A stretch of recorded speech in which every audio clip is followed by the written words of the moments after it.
खोब्रागड़े जी ने जब HMT निकाला तो पहले शुरू में आधा पाउन किलो उसके पास वो बिजाई हो गई, तो मेरे खेत में उसने ऐसे फाड़ी पे सुखाया, तो मैं गया, कुछ नहीं लगा। खोब्रागड़े जी बोले कौन सा धान है, यानी बहुत ही अच्छा धान लगा, बारीक में लंबाई में। तो काय इससे कामाचंद नाही यार, कुछ कामाचंद आहे।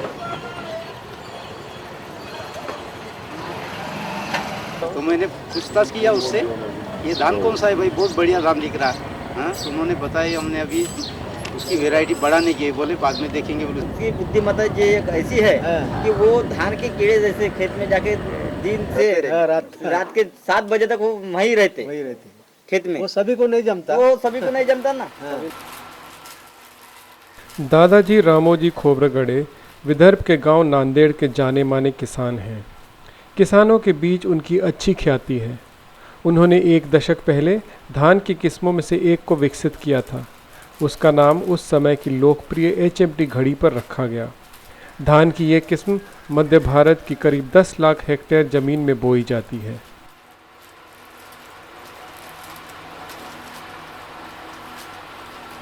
ये धान आने से इस माध्यम से हमारे गांव की सुधारना हुई। इतना जरूर खाने में भी पसंद किया, खाने में पसंद किया, इसलिए बाजार में भाव ज्यादा मिल गया। HMT के जनक खोब्रागड़े जी, इनको उनकी मेहनत का फल ज़्यादातर उनको मिलना चाहिए उचित तरीके से। गरीब किसान आहे, गरीब आहे कास्तकार, आणि त्यांनी केलेली मेहनत अजूनपर्यंत त्यांना मिळाली नाही, त्या पद्धतीने त्यांना मोबदला मिळालेला नाही आहे। तरी शासन स्तरावर काहीतरी त्यांना योग्य प्रकारे मदत मिळावी अशी आम्ही अपेक्षा करतोय। नांदेड़ गांव जो ये देखिए इनका एक और जो नई इन्होंने बीच में खेतों में HMT की सफलता के बावजूद दादाजी को परिवार की परवरिश के लिए आधी ज़मीन बेचनी पड़ी। सफलता के बाद भी उन्हें मान्यता क्यों नहीं मिल पाई? दादाजी खोब्रागड़े का मामला अकोला में पंजाबराव कृषि विश्वविद्यालय के जड़ नज़रिए का मिसाल है। 1994 तक HMT का बीज विदर्भ में बहुत लोकप्रिय हो चुका था और उसकी बढ़ती मांग के दबाव में वहाँ के कृषि वैज्ञानिकों ने दादाजी से सैंपल लिया। बड़े स्तर पर फैलाने की दृष्टि से उसकी 3 साल कथित रूप से सफाई की गई और PKV HMT नाम से इसे जारी किया। महाराष्ट्र बीज निगम के माध्यम से इसे पूरे महाराष्ट्र में फैलाया गया, लेकिन इस बीज के जनक का नाम तक का उल्लेख नहीं किया गया। और ये PKV HMT हमारा ये HMT है, उसका HMT है नहीं। ये बीज निकाला, ये हमारा हक जो है उसका, हमको कुछ तो भी मिलना चाहिए ना। वो कहाँ से पैदा, कौन से संशोधन किया बोलता है, हमको ये मालूम नहीं बोलता है। हमारी थोक आंकड़ा है, हमारे खेत में से जैसा पैदा हो अधिकार मिलना चाहिए ना।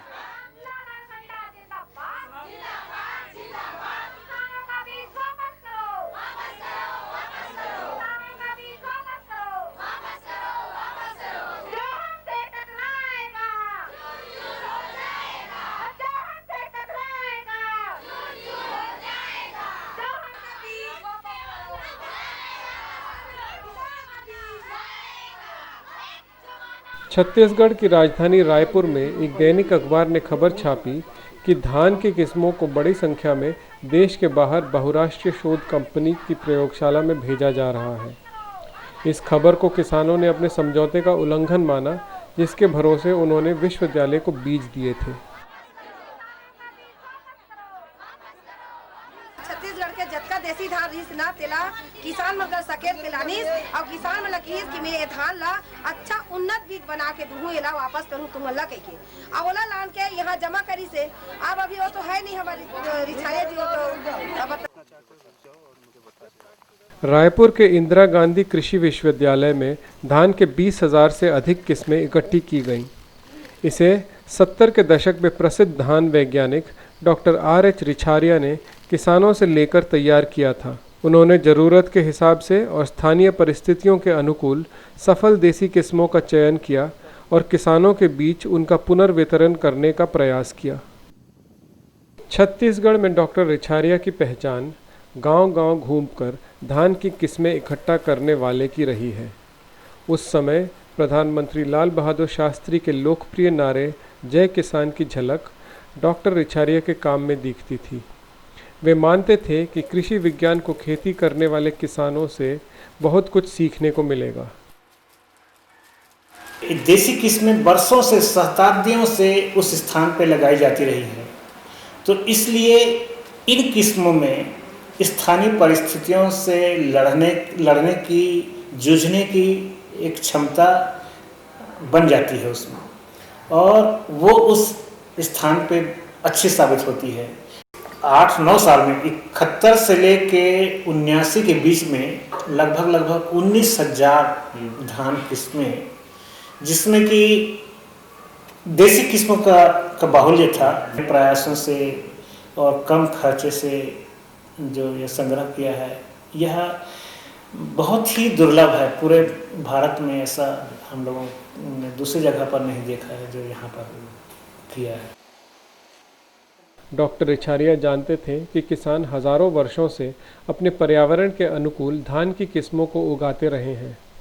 किसान और प्रकृति के इस पारस्परिक संबंध के चलते धान की जेनेटिक विविधता का विशाल भंडार बना, जो आज दुनिया भर में 1,40,000 किस्मों का है। जब मैं पहले भ्रमण के लिए, सर्वे के लिए गांव में जाता था, आज से 10 साल पहले, तो प्रत्येक गांव में 15 किस्में, 20 किस्में आसानी से मुझे मिल जाती थी। और अब देखता हूँ तो किसी गांव में 2 किस्में, 3 किस्मों से ज़्यादा नहीं मिलती।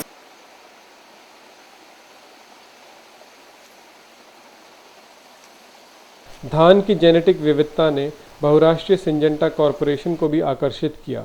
उसने रायपुर के कृषि विश्वविद्यालय को एक प्रस्ताव दिया कि वे मिलजुल कर धान की किस्मों पर शोध करें। इसके लिए विश्वविद्यालय धान की सभी किस्मों के सैंपल विदेश में कंपनी की प्रयोगशाला में भेज देता, जहां इसके आधार पर वे धान की नई किस्म विकसित करके उसे खुले बाजार में बेच सकती थी। डॉक्टर रिछारिया जो थे, जिसने 22,972 प्रकार के हमारे छत्तीसगढ़ का जो धान है, जो प्रजाति है, जो अंकुर होता है, उस धान का जो उसने किसानों से मांग के यहाँ संग्रह किए थे, उस धान की जो अंश है उसको उन लोग विदेश में बेच रहे हैं, और उससे कई उन लोग अलग अलग प्रकार के बनाएंगे और हमारे धान चोरी करके उसको दूसरा नाम देंगे और दूसरा नाम देके उसको अधिक दाम में बेचेंगे। हम लोग गांव में गए और गांव में किसानों को ये बात बताएं कि हमारा जो छत्तीसगढ़ का धान कट रहा है वो किस तरह से हमारे धान को चोर आ रहा है चोरी करने के लिए, उस चोर को, उस डकैत को किस तरह से हमको भगाना है। छोटे छोटे उदाहरण दिए, टमाटर का हमारे पास बीज नहीं होता, उनके पास रहता है बीज। गोभी का हमारे पास बीज नहीं रहता, आज संकर बीज, हमारे पास बीज नहीं है। तो हमारे धान के जैसे महिलाओं का ऑपरेशन करते हैं, वैसे धान का भी ऑपरेशन कर देते हैं।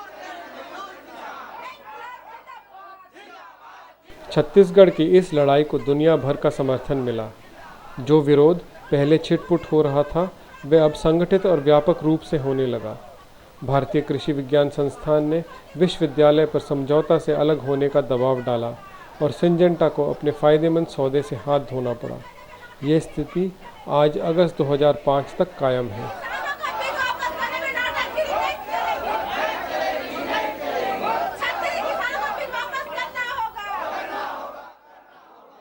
लेकिन भारतीय कृषि विज्ञान संस्थान भी कोई संत नहीं है। उनके द्वारा संचालित अकोला के कृषि विश्वविद्यालय ने ही दादाजी से उनके द्वारा विकसित HMT बीज के अधिकार ले लिए थे। सेवानिवृत्त कृषि वैज्ञानिक और दादाजी से बीज लेने वाले टीम के सदस्य डॉक्टर NN देशमुख का कहना है, ये HMT जो इम्प्योर स्टेज में थी, हम बोले इसको ट्रायल में डाले तो कैसा डाले, पहले तो प्यूरिफाई करना पड़ेगा इसको, जब ये ट्रायल में ले सकते, फिर उसको प्यूरिफाई किए 1 साल। HMT के अलावा मैकेनिकल मिक्सचर ज़्यादा थे उसमें, कुछ थोड़ा सा वेरिएशन भी था, तो हमको तो प्योर होना था। वेरिएशन मिले उस लाइन को हमने रिजेक्ट कर दी। मैकेनिकल मिक्सचर थे उसको अप्रूव कर दिए, उखाड़ दिए, फेंक दिया उसको। तो ये प्यूरिफिकेशन काम तो हर साल चलते रहता है, हर कुछ इम्प्योरिटीज दिखे तो हम निकालते हैं। तो अच्छी वेराइटी है वैसे HMT, उसमें तो कोई यही नहीं, क्योंकि पॉपुलर है, लोग जब चाहते हैं उनको रेट मिलता है पर क्विंटल ज़्यादा, तो पॉपुलर है आज भी। और उसका अपना ग्रेन टाइप, राइस रिकवरी बोलो, और ब्रेकेज कम होता है। ब्रेकेज कम होने से मार्केट में उसको रेट ज़्यादा मिलता है।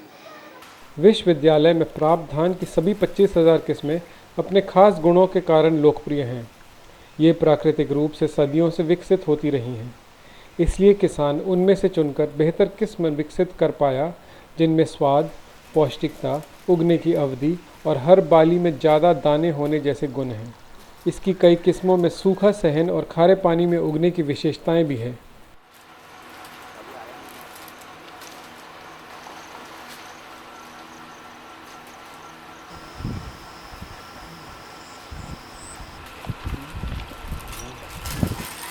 जंगली घास की तरह धान की कई किस्में भी गांव के चारों तरफ उगती हैं। धान के पौधे की लचीली जेनेटिक संरचना वातावरण के अनुसार ढलने में उसकी मदद करती है। डॉक्टर इछारिया जैसे वैज्ञानिकों ने कहा था कि धान की सीमित किस्मों के आधार पर खेती नहीं करनी चाहिए, जैसे हरित क्रांति के दौरान की गई थी। कारण ये है कि वे छोटे किसानों को बढ़ते खर्च के जाल में फंसा देती है। दूसरी तरफ उत्पादन और खर्च के हिसाब से लाभदायक धान की देसी किस्में पहले से ही उपलब्ध हैं।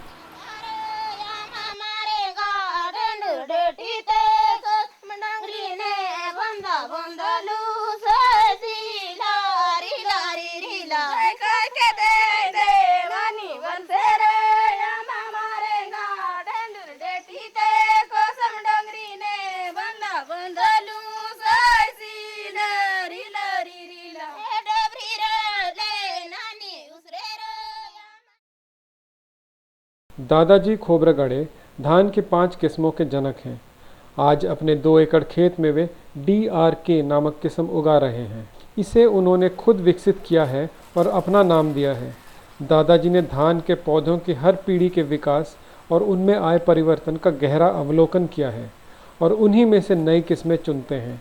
इनमें से सबसे सफल HMT है।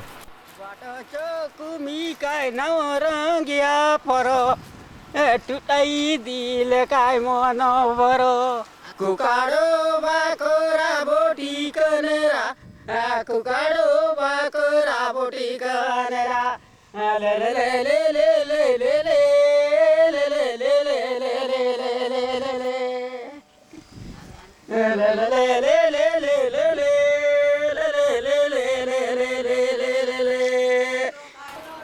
ये है मध्य भारत का बस्तर इलाका, धान की 5000 से अधिक किस्मों का घर। इस इलाके में धान के बारे में जानकारी, उगाने की विधि और उसके उपयोग को समझाने में लोक कथाओं का बड़ा हाथ है। इलाके की मौखिक संस्कृति में ये जानकारी नाच गाने और लोक कथाओं के माध्यम से पूरे समुदाय में फैल जाती है।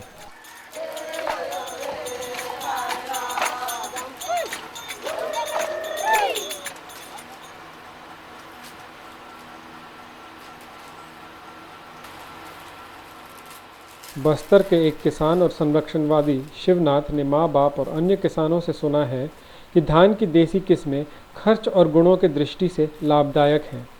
इन गुणों के साथ ही खेती के तरीके भी विकसित होते हैं, जो यहाँ के ग्रामीण परिवारों की खाद्य सुरक्षा का हल है।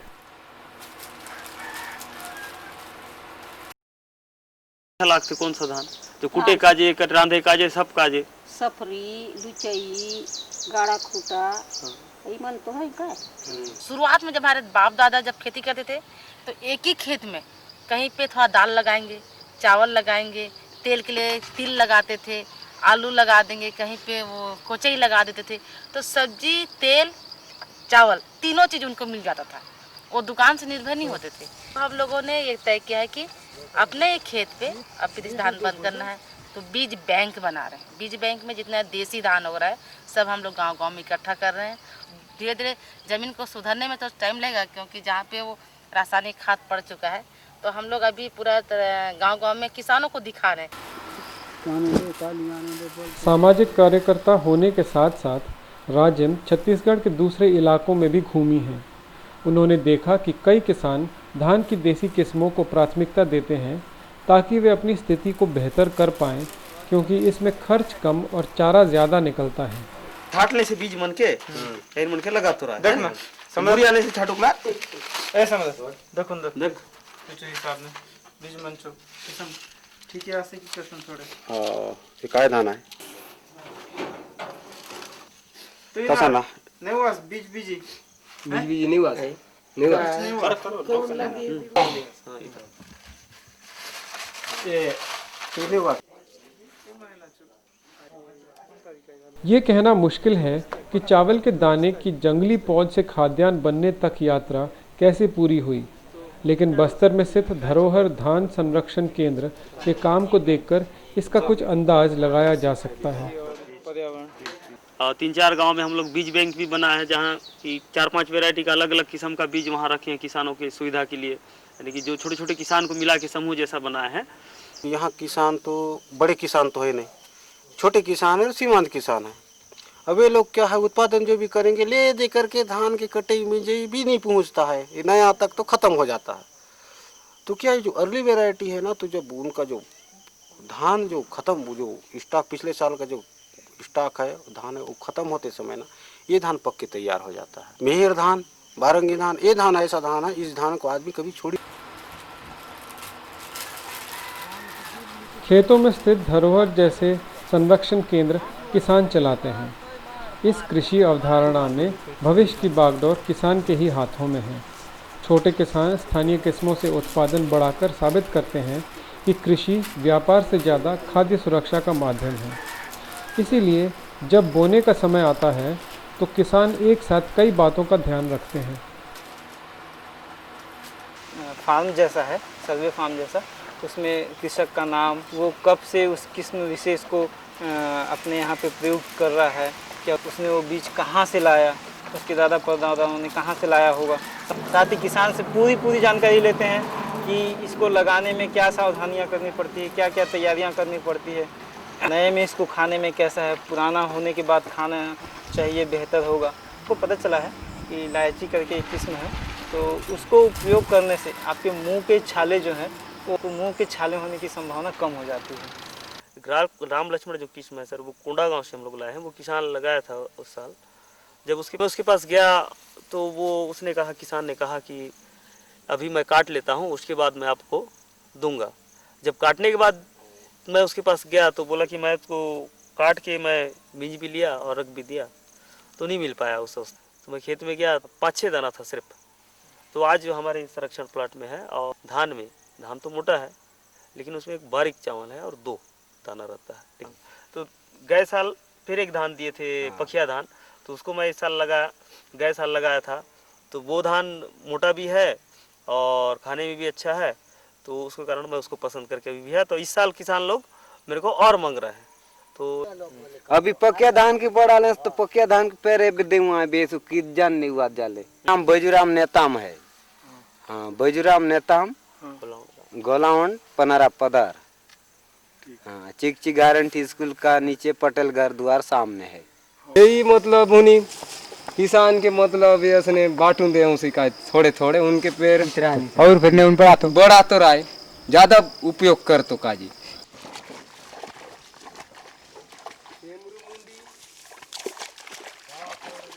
ऐसे माहौल में जब जैव विविधता के संरक्षण में किसान और समुदाय की अनदेखी की जाती है, धरोहर के प्रयोग महत्वपूर्ण हैं। लुप्तप्राय किस्मों को ढूंढकर उगाने की उनकी योजना भविष्य के लिए ठोस आधार देती है।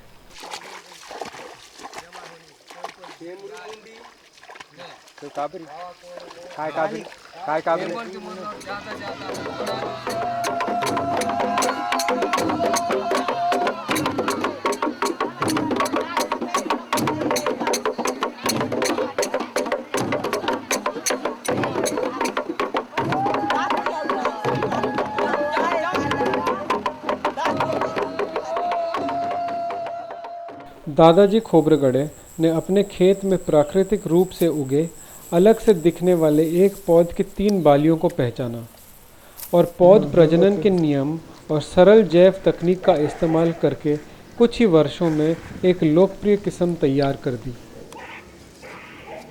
आज छोटे से बीज का पहचान प्राकृतिक उदारता के बजाय संपदा के रूप में अधिक है, क्योंकि ज़मीन पर उगने वाले पौधों को वस्तु माना जाता है, न कि सबके लिए बराबर प्रकृति की देन।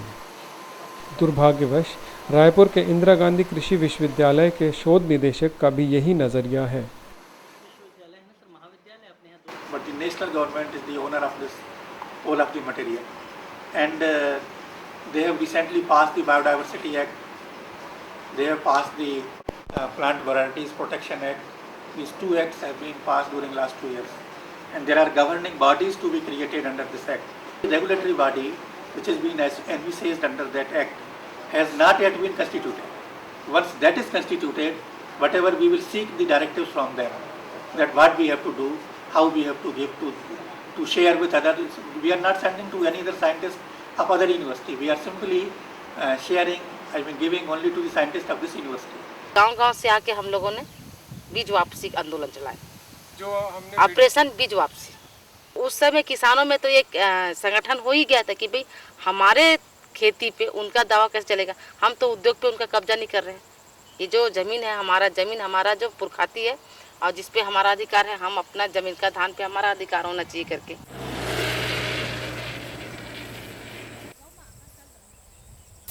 एक 111 19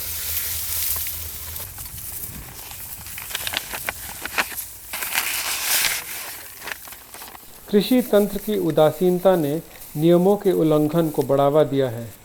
कृषि विश्वविद्यालय और बहुराष्ट्रीय कंपनी के बीच समझौता करते समय ना तो किसानों से पूछा गया और ना विश्वविद्यालय ने बीज दान करने वालों से की। क्या मौजूदा कानून इस प्रकार की जैविक लूट को रोक सकेंगे? सुरक्षा, पौधों की किस्मों की सुरक्षा, यानी हमारी जो जैविक संपदा है उसकी सुरक्षा इससे नहीं होने वाली है, उसकी तो लूट होने वाली है, लूट को बढ़ावा मिलने वाला है, क्योंकि आप निजी उसको लूट कर और निजी संपत्ति बनाने का प्रावधान इसमें कर रहे हैं। हमें तो ये बात कहना चाहिए कि इस पूरे कानून को, इस पूरे ढांचे को पारंपरिक ज्ञान को निजी मिल्कियत बनाने की अवधारणा को ही हम नामंजूर करते हैं। वैज्ञानिकों और कंपनियों को धान के किस्मों के जनक के रूप में एक अधिकार देकर जैव विविधता का निजीकरण किया जा रहा है। साथ ही आनुवांशिक गुणों की जानकारी और बीज के बाजार पर भी एक अधिकार की कोशिश की जा रही है।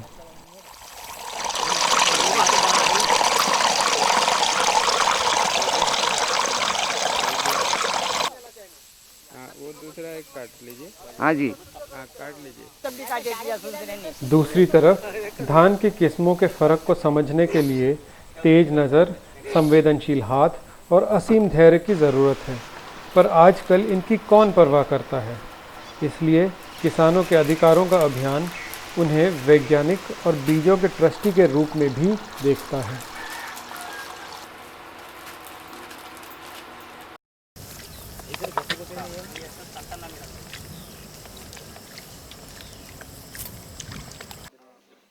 और आप लोगों ने मतलब ये बीज लगा लिया है? नहीं, अभी लगाने का लगाने का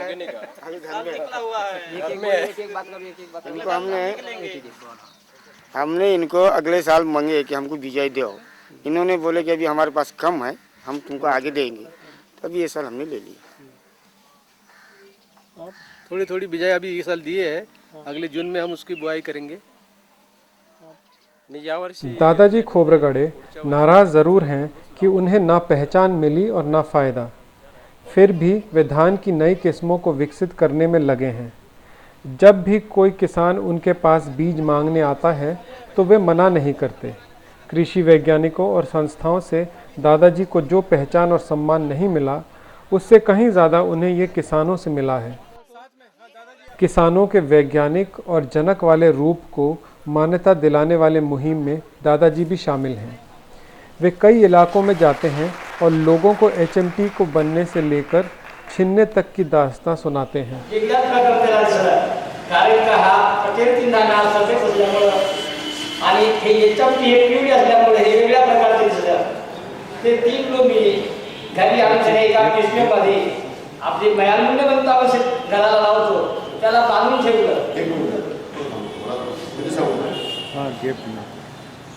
मेरे पास में 3 एकड़ जमीन है, मैं 3 एकड़ जमीन में खेती करता हूँ, वहीं सुबह से वहीं चले जाता हूँ। कोई पूछता है कहाँ गया, तो सब कहते हैं कि मैं खेत में ही हूँ।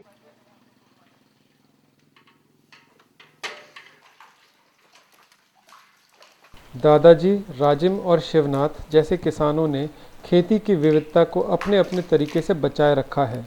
इसी से उनके समुदाय और ढोरों को विभिन्न तरह का खाद्य मिलता है, क्योंकि वो ये जानते हैं कि ये फ़ायदे तब तक मिलते रहेंगे जब तक जैव विविधता का समानांतर इस्तेमाल किया जाए। हाइब्रिड आ गया, पूरा चलन में आ गया, मान के चलो बस्तर क्षेत्र में। तो जो अभी जो गाढ़ा खूटा है, मायर धान है और भी जो किस्में है जो कि खाने के लिए अच्छा है, किसान को जो मेहनत कश के लिए, जो कि खाने के बाद जल्दी नहीं पचता है, देर तक रहता है, तो यदि वो आ गया तो फिर तो वो चीज़ गया ना, उनको जो स्वास्थ्य के लिए दृष्टिकोण से जो चीज़ अच्छा है वो तो फिर। और इसका जो ऊंचाई भी इतना अच्छा था और इसका सुगंध इतना था कि दूसरे घर में अगर खाना बन रहा है तो दूसरे घर का लोगों का पेट भर जाता था खुशबू से। जिस खेत में धान लगता था तो वो आसपास इतना खुशबू से मार जाता था, लेकिन आज देखो इतना नजदीक हम लोग है, कोई खुशबू पता नहीं जा रहा है, बस नाम। और ये जो हम नहीं बोल सकते कि बस्तरिया आदिवासी जो है अशिक्षित नहीं, अशिक्षित शब्द बहुत गलत है, वो साक्षर नहीं है, शिक्षित जरूर है। शिक्षित कोई मतलब पढ़े लिखे को मैं लिखने से शिक्षित हो जाना ये मैं गलत मानती हूँ। उन लोग शिक्षित इसलिए हैं क्योंकि उन लोग पुरखा के जो द्वारा दिया गया ज्ञान है और उसको चलाते आ रहे हैं।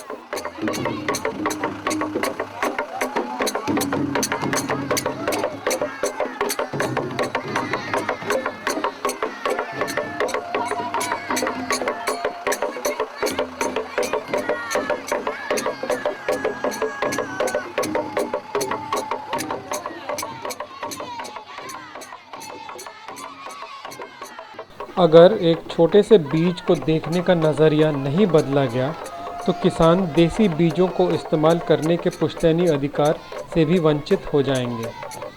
खेती में जैव विविधता, पारंपरिक ज्ञान, संसाधन और आजीविका के अटूट संबंध के कारण बची है। ये संबंध टूटे तो जैव विविधता को बनाए रखने वाला चक्र भी टूट जाएगा। साथ ही खाद्य सुरक्षा और छोटे ग्रामीण समुदाय के अस्तित्व पर संकट छा जाएगा।